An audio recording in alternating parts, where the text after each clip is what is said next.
Today's episode is brought to you by the Daily Gardener Friday newsletter. You can sign up for the newsletter over at thedailygardener.org. Hi there, and welcome to The Daily Gardener, a podcast about garden history and literature. I'm your host, Jennifer Ebling, and today is May 11th. Today in garden history, we celebrate the birthday of Salvador Dalí, the Spanish surrealist artist. He was born on this day, May 11th, in 1904. Educated in Madrid, Salvador was a son of Catalonia, and he never lost his love for the beauty of his homeland. Early in his career, Salvador gravitated toward surrealism, and by 1929, Salvador Dalí was regarded as the leading figure in the art form. Like Sigmund Freud, Salvador Dalí used the landscape as a metaphor for the human mind. Dalí once said about the coastline of his beloved Catalonia, "I personify the living core of this landscape." Today, there are two museums devoted to Salvador Dalí's work, the Dalí Theater Museum in Figueres, Spain, and the Salvador Dalí Museum in St. Petersburg, Florida. And in 2020, the Marie Selby Botanical Gardens in Sarasota, Florida, presented Salvador Dalí, Gardens of the Mind. The centerpiece of the exhibit was Flor Dalí, a fantastically colored series of flower lithographs from 1968. In Flor Dalí, Salvador created imaginary enhancements to favorite blossoms. He created the Dalí unicorns, which featured a twisted horn in the middle of a dahlia bloom. He created Lilium musicum. It has vinyl records and sheet music for petals. And then Pisum sensuale is a sensory plant. It's got fingers with painted nails and voluptuous lips. And then finally, Pansy is a self-portrait with pansies for the eyes and the mouth. And it was on this day in 1907 that the American botanist Nathaniel Lord Britton was in Nantucket preparing for a lecture on plant protection. Nathaniel had brought along 50 colored lantern slides from the Van Brunt collection to use in his presentation. Nathaniel and his wife Elizabeth co-founded the New York Botanical Garden in the Bronx, New York. Now, on this day, back in 1907, Nathaniel's time in Nantucket was brief, just for this day, but he wrote these observations in a letter. On Nantucket, the Mayflower is the most abundant of spring wildflowers. It carpets the moors on the south side of the island and lends a rich, spicy fragrance to the ocean breezes. It is in less danger from picking than from the surface fires, which are common occurrences in the spring.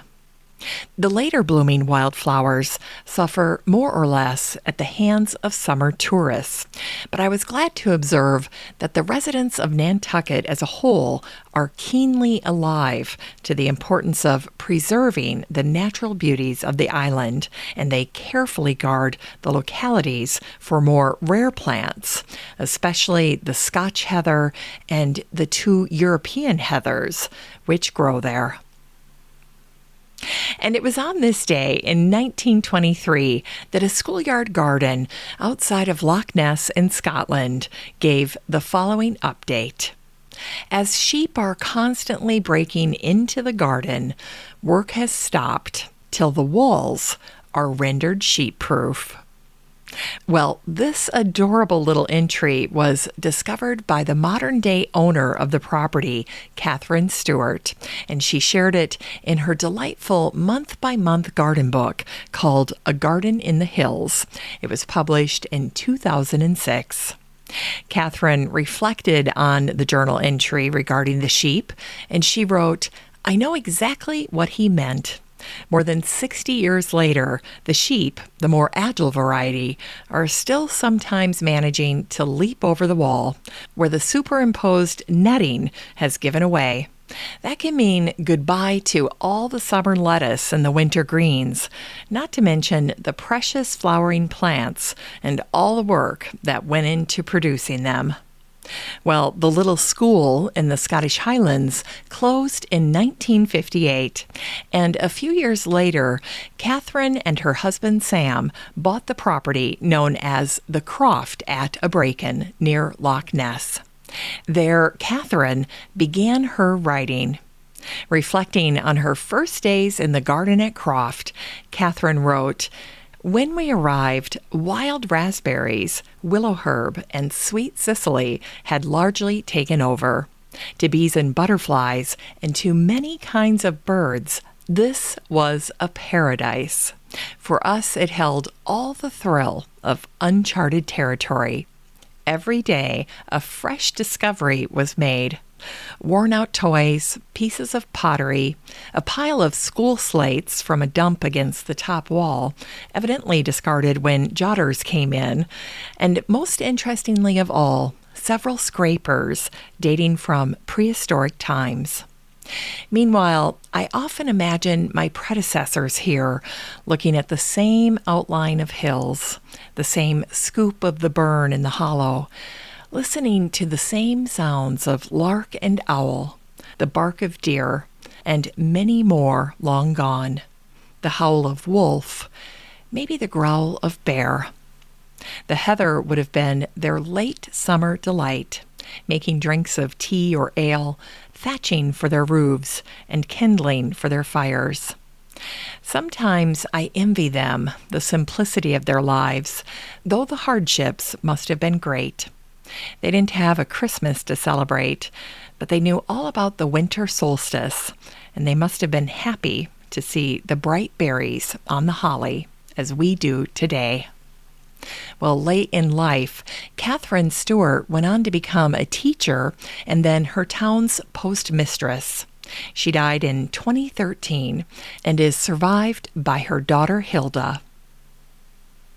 And today we also celebrate the birth of Margaret Visser, the South African-born writer and broadcaster who was born on this day, May 11th, in 1940.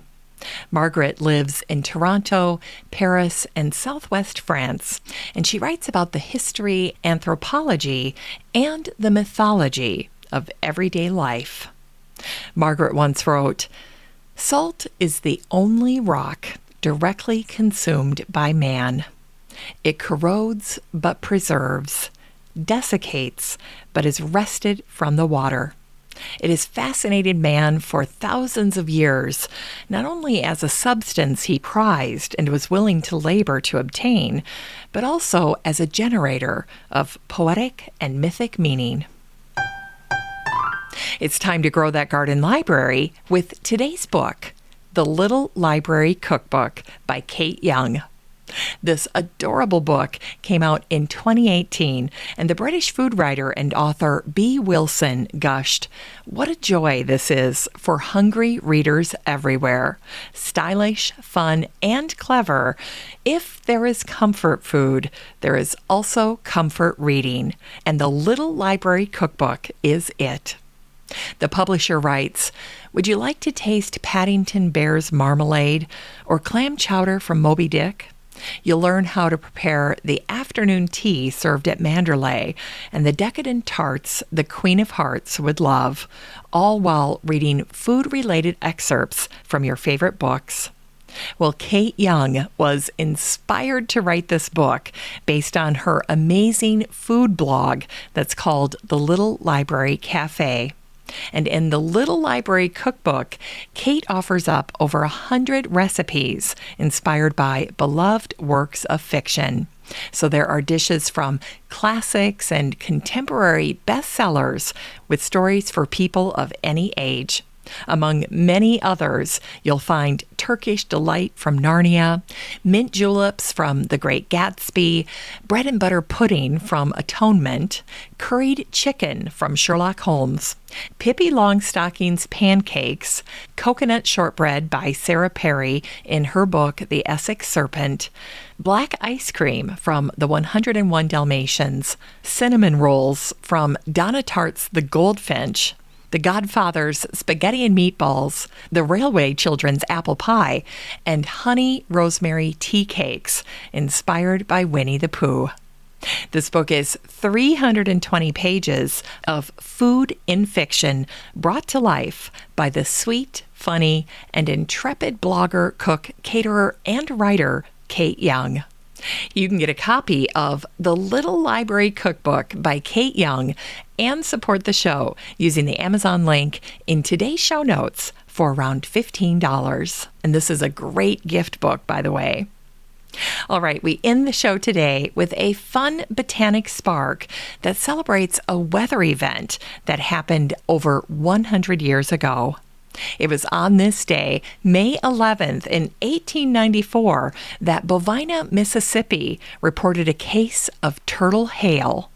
Newspapers reported that during a severe hailstorm, a 6-inch by 8-inch gopher turtle fell to the ground, completely encased in ice, at Bovina, Mississippi, which is located about 7 miles east of Vicksburg in western Mississippi.